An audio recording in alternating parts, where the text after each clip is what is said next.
My friends, people often say, I fear being alone. But solitude itself is not the true source of fear. What we truly fear is what solitude reveals. For in the silence of loneliness, there is no one left to distract us from the truth of who we are.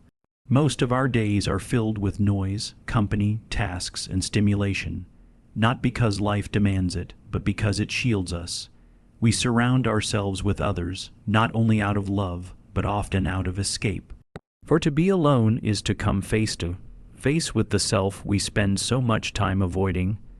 The irony is that loneliness is not the absence of people. It is the absence of a comfortable relationship with ourselves. If you are at peace with who you are, solitude becomes a sanctuary. If you are at war with yourself, solitude becomes a prison.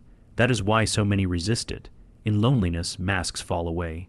There is no one to impress, no role to play, no script to follow.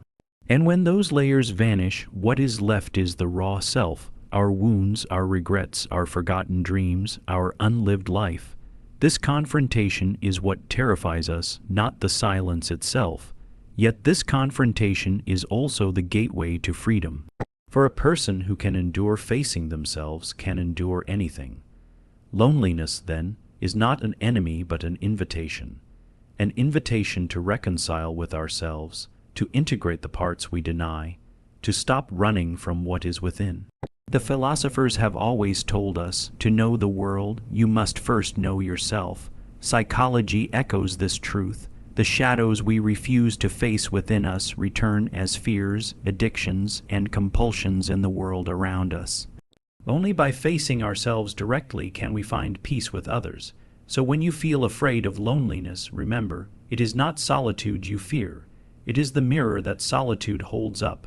And the one who learns to look steadily into that mirror will discover not despair, but liberation. For to face yourself is to finally stop running. And to stop running is the beginning of becoming whole. When we say that we are afraid of loneliness, what we often mean is something far more intimate. We are afraid of being left alone with ourselves. The absence of people is not, in itself, terrifying. One can sit in a quiet room, surrounded by nothing but silence, and feel either peace or panic. The difference lies not in the solitude itself, but in the relationship one has with the inner life. For when the company of others is gone, the company of the self remains. And if that company feels unbearable, then solitude becomes torment. Most of us do not notice how much of our daily existence is designed to keep us distracted from ourselves. We fill our calendars with activities, our ears with music or chatter, our eyes with screens. Even in moments of rest, we reach for something external, something that will prevent us from sinking fully into the silence of our own being. Why? Because when the distractions are stripped away, we are confronted by the questions we avoid. Who am I when no one is watching? What do I value when no one is telling me what matters? What have I been running from beneath the noise of life? Loneliness presses these questions upon us with a weight that feels unbearable. It does not merely highlight the absence of others, it amplifies the presence of ourselves. It is not the quiet that unsettles us, but the sudden awareness of what lies inside that quiet, unresolved pain, unexamined choices, unlived potential. In the company of others, these truths are easier to bury. In solitude, they rise to the surface. That is why loneliness feels like a mirror we do not wish to look into. But here lies the paradox. The very thing we fear in loneliness is also the path to freedom. To face oneself without escape is to strip away illusions, to encounter reality as it is. The shadows we avoid, the regrets, the doubts, the insecurities, are not enemies to be fled from. They are parts of us asking to be acknowledged, integrated, understood. And until we learn to be with them, we will continue to fear being alone, because being alone means being unable to run from what we carry within. This is why two people can sit in solitude and experience it so differently. One finds loneliness unbearable, restless, filled with dread. The other finds solitude nourishing, calm, even sacred. The difference is not in the silence, but in the state of the inner relationship. If we are reconciled with ourselves, silence is no threat. If we are estranged from ourselves, silence becomes unbearable. So when someone says, "I fear loneliness," it is not truly others they fear losing, but themselves they fear meeting. Loneliness strips away the noise that protects us from this encounter, and what remains is raw, unmediated presence with who we are. The task, then, is not to escape loneliness, but to learn how to live with ourselves in such a way that solitude becomes not a prison, but a sanctuary. For when we make peace with our own company, loneliness transforms into the deepest form of freedom. Distraction is one of the most common ways human beings avoid themselves. On the surface, it appears harmless, even productive. We call it staying busy, keeping up, or entertaining ourselves. But beneath these words lies a subtle truth. Much of what we call activity is not about engaging life, but about escaping it. We fill our days with noise and motion, not because we always need them, but because they prevent us from hearing the silence that would confront us with deeper questions. Think about how rarely people allow themselves to sit in stillness. The moment a pause appears, waiting in line, sitting on a train, lying in bed before sleep, the instinct is to reach for something, a phone, a screen, a sound. This reflex is not born purely of habit, it is born of avoidance. For in those spaces where nothing external demands our attention, our inner life begins to stir. Thoughts we have suppressed rise up, memories we have ignored return, feelings we have postponed begin to surface. And many would rather drown these signals beneath distraction than risk facing them. The irony is that distraction promises relief but delivers exhaustion. Constant stimulation does not quiet the inner unrest. It only pushes it further into the background. Yet the more we suppress, the heavier the burden becomes. That is why so many feel anxious when left alone without their usual distractions. The silence makes visible what has been hidden. We often mistake this discomfort for a hatred of solitude, but in truth, it is discomfort with ourselves. The loneliness is not caused by absence of others. It is caused by disconnection from the self that emerges when distractions fade. Philosophers and psychologists alike have recognized this. Pascal once observed that all of humanity's problems stem from our inability to sit quietly in a room alone. Carl Jung pointed to the shadow, the parts of ourselves we refuse to see, which return in disguised forms when we do not confront them. Distraction is the mechanism by which we delay this confrontation. We construct a life so crowded with noise that the shadow never has the chance to speak clearly, yet it speaks nonetheless through anxiety, compulsions, and dissatisfaction. If we dare to step away from distraction, however, a remarkable shift occurs. At first, the silence feels unbearable, even frightening, because it unmasks the thoughts and feelings we have long avoided. But if we remain with it, something deeper begins to emerge. The noise inside gradually quiets, and what felt like loneliness becomes an opportunity for reconciliation with ourselves. Distraction loses its power once we realize that what it conceals is not an enemy, but the very key to our wholeness. To see distraction for what it is, a shield against inner truth, is the first step in transforming our relationship with solitude. For once we stop running from ourselves, silence ceases to be a threat. It becomes a space of clarity, where the scattered fragments of life can come together. In that stillness, we begin not only to endure ourselves, but to truly know ourselves. And in that knowing, the fear of loneliness begins to dissolve. When the masks fall away, solitude reveals what we most try to hide. In the presence of others, we are rarely naked souls. We wear roles, we adapt, we present carefully constructed versions of ourselves, versions shaped to be accepted, admired, or at least tolerated. But when we are alone, there is no stage to perform upon, no audience to please. In that moment, all disguises vanish, and what remains is the raw, unembellished self. This unveiling is what so many of us mistake for loneliness. It is not simply the absence of others, but the exposure of who we are when no one else is there to affirm or distract us. This can be terrifying, for beneath the masks may lie truths we would rather not face. Our unfulfilled dreams, our hidden wounds, the contradictions between who we are and who we pretend to be. In social life, these truths are easily drowned out. Compliments soothe them, achievements silence them, the busyness of conversation postpones them. But in solitude, they resurface with a force that cannot be ignored. Loneliness confronts us with this question: can we bear to be ourselves without props, without witnesses, without applause? If the answer is no, then solitude becomes suffocating. We feel restless, anxious, eager to escape into noise and company again. But if the answer is yes, if we can sit with the unmasked self, however imperfect, then solitude becomes a place of profound liberation. For only then are we truly free, not bound by others' opinions, not enslaved by the need for constant validation, but at home in our own skin. The philosopher Kierkegaard once spoke of despair as the unwillingness to be oneself. Loneliness, in this light, is simply the moment when that unwillingness is exposed. The fear we call loneliness is often the recognition that the self we show to the world and the self we are within do not align. And so we keep running from silence, not because silence is unbearable, but because it unmasks the disparity between appearance and essence. Yet this unmasking is not meant to destroy us. It is meant to set us free. To sit in solitude and meet ourselves honestly is to take the first step toward integration. We cannot heal what we do not see.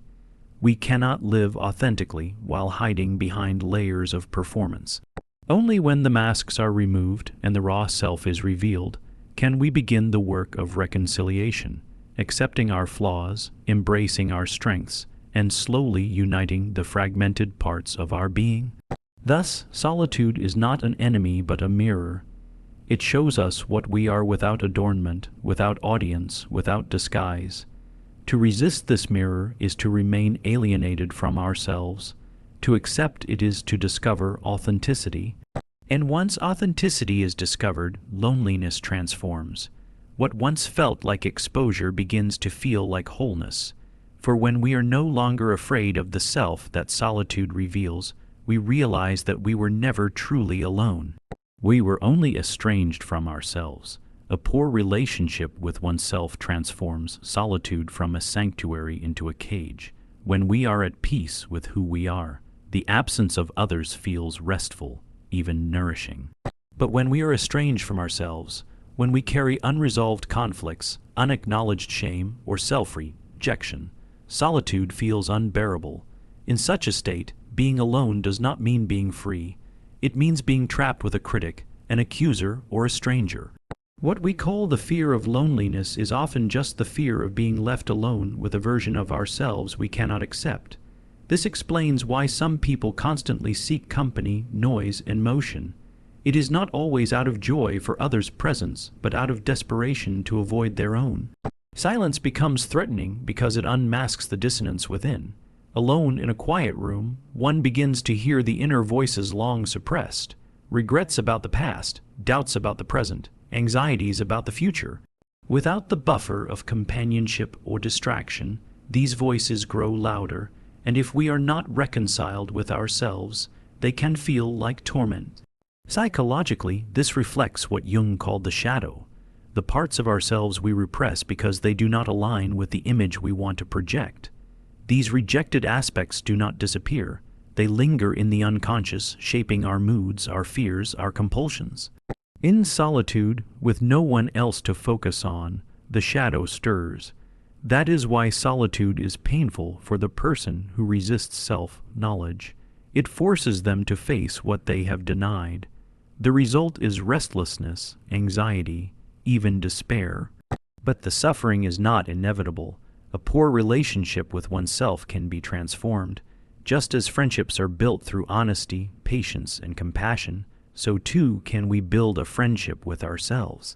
To sit in solitude without judgment, to allow our thoughts and feelings to rise without immediately fleeing from them, is the beginning of reconciliation. Over time, the parts of us we once rejected can be acknowledged and integrated. And when this integration occurs, silence is no longer suffocating. It becomes spacious, alive with possibility. The truth is that loneliness is not measured by the absence of others, but by the quality of our relationship with ourselves. Two people can be equally alone. One feels restless and imprisoned, the other feels grounded and free. The difference lies in whether solitude feels like exile or like home, and that difference is determined by whether we can endure and eventually embrace the company of our own minds and hearts. Thus, to overcome the fear of loneliness, we must first heal the fracture within. If we despise ourselves, solitude will always hurt. If we learn to accept ourselves, solitude can become one of life's greatest gifts, a place of rest, creativity, and renewal.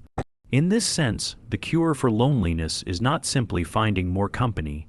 It is learning to befriend the person who never leaves us, ourselves. Facing oneself is rarely comfortable. Within us live not only our strengths and aspirations, but also our failures, our disappointments, and the parts of our character we would rather not see. Loneliness strips away the distractions that normally shield us from this confrontation, leaving us face to face with what we have neglected or suppressed. This is why so many resist solitude. It threatens to reveal the wounds we have carried, the compromises we have made, and the potential we have left unrealized. To sit in silence is to risk hearing the truth of our own lives. Yet it is precisely this confrontation that makes solitude necessary for growth. If we spend our lives running from ourselves, we remain shallow, forever dependent on external noise to drown out the call of our inner life. Growth requires courage, the courage to look at what we have avoided. Our regrets remind us of the paths we abandoned. Our fears reveal where we have yet to find trust. Our unfulfilled desires show us the distance between who we are and who we could become. These discoveries may sting, but they are not enemies. They are teachers, urging us to live more honestly. Philosophers have long insisted that self-knowledge is the foundation of wisdom. Know thyself, inscribed at Delphi, was not a suggestion but a demand. And yet, true self-knowledge is never comfortable, because it forces us to abandon illusions. In solitude, we are confronted not with who we wish to be, but with who we are. This gap can cause pain, but it also offers the possibility of transformation. For only by acknowledging the truth can we begin to change it. Psychology echoes this truth. Jung spoke of individuation, the lifelong process of integrating all parts of the self, including the shadow. To integrate what we fear within us, we must first encounter it. Loneliness provides that encounter. Without the shield of distraction, the hidden aspects of our being step forward, and though they may frighten us, they also carry the keys to wholeness. Avoiding them leaves us fragmented. Facing them allows us to become complete. This is why the fear of loneliness is often the fear of growth itself. To face oneself is to acknowledge pain, but also to uncover strength. When we finally stop running, we discover that the parts of ourselves we feared most lose their power. The shadow once faced becomes an ally. Regret once acknowledged becomes a guide. Pain once embraced becomes fuel for transformation. Thus, what feels unbearable at first is in fact the beginning of freedom. The silence of loneliness is not an empty void, it is a mirror. And though the first glance into that mirror may wound us, the longer we gaze, the more we discover. We find not only our scars, but also our resilience. Not only our failures, but also our possibilities. To face oneself is difficult, yes, but it is the only path by which the self can finally become whole. Loneliness is not merely a void to be endured, but an opening, a summons. It appears to us first as an enemy, a shadow pressing against the edges of our comfort. We feel the ache of emptiness, the heaviness of silence, the absence of voices and faces. But beneath this discomfort lies a hidden invitation. Loneliness calls us to stop running outward and turn inward, to meet the one person we most often avoid, ourselves. What feels like punishment is in fact the threshold of self-discovery. When we reframe loneliness in this way, its nature changes. Instead of interpreting it as abandonment, we can see it as a space created for reflection. In the quiet of solitude, the chatter of the world fades, and something else becomes audible, the deeper movements of our inner life. The thoughts we silenced, the desires we neglected, the wounds we ignored, they surface here, and though their arrival may unsettle us, they come not to destroy us but to be acknowledged. This is why loneliness, though painful, can also be profoundly healing. Philosophy has always pointed to this paradox. The mystics withdrew into deserts, caves, and monasteries, not because they hated life, but because they knew that solitude reveals truths hidden by constant noise. Nietzsche wrote that he who has a why to live can bear almost anyhow, but often that why is only discovered when one endures the silence of being alone. Loneliness strips away the superficial whys, the ones given to us by society, peers, and distractions, so that we may confront the question of what truly matters. Psychology too recognizes this. Periods of solitude allow the psyche to reorder itself. Jung spoke of individuation, the process of becoming whole, and this cannot happen if one is forever lost in the collective. Loneliness offers the psychic space for integration. It is in these moments that we begin to reconcile with the shadow, to welcome the parts of ourselves we have long rejected, and to weave them into a more authentic self.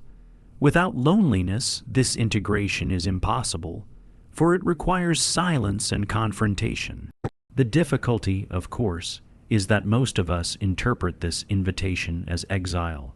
We resist loneliness because it feels like emptiness, but emptiness can be fertile, like the soil lying fallow before it yields a harvest.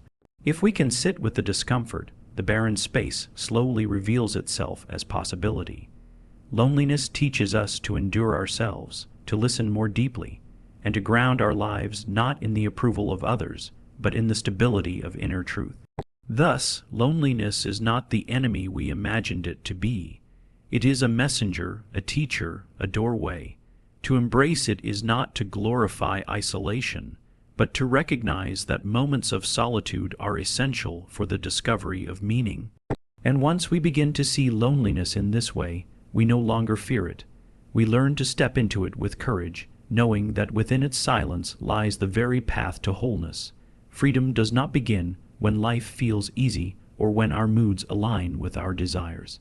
True freedom begins precisely when we feel weary, restless, or overstimulated, when our emotions seem to pull us away from what matters, and we choose to act in alignment with our values anyway.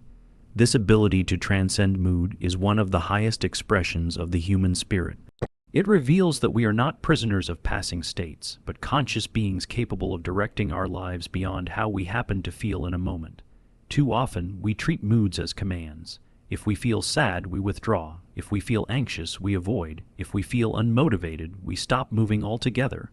In doing so, we surrender our freedom to fleeting conditions. But moods are like weather.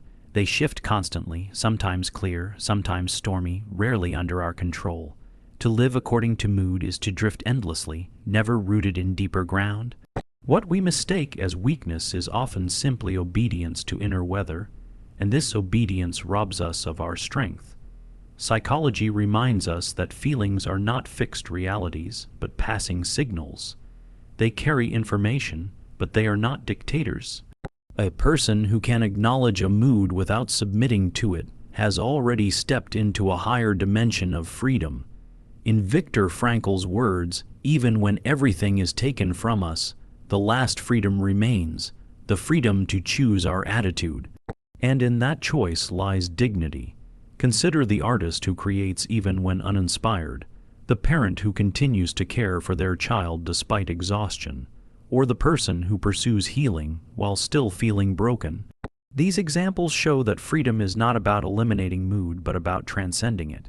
It is in these moments, when feelings resist yet action continues, that the human spirit shines most brightly. Loneliness, overstimulation, and apathy all tempt us to surrender to mood. They whisper, "Wait until you feel better, wait until the right state arrives." But if we wait on mood, we may wait forever. Meaningful living requires stepping forward despite the weight of feeling. Paradoxically, it is often in the very act of moving beyond mood that our feelings begin to shift. Energy returns, clarity deepens, and motivation reawakens. Action aligned with purpose reshapes the inner climate. Thus, the measure of freedom is not whether we always feel inspired or strong, but whether we can rise above the fluctuations of mood and remain faithful to what matters. To do so is to root life in something deeper than emotion, in values, in conscience, in meaning. When we live in this way, moods no longer govern us. They pass like clouds across a steady sky, and in that steadiness, loneliness loses its sting, distraction loses its hold, and even despair cannot fully bind us. The self who learns to transcend moods discovers a profound truth. I am not merely what I feel. I am the one who decides what to do with what I feel. And in that realization, the fear of loneliness dissolves into a new strength, the strength of freedom grounded in meaning.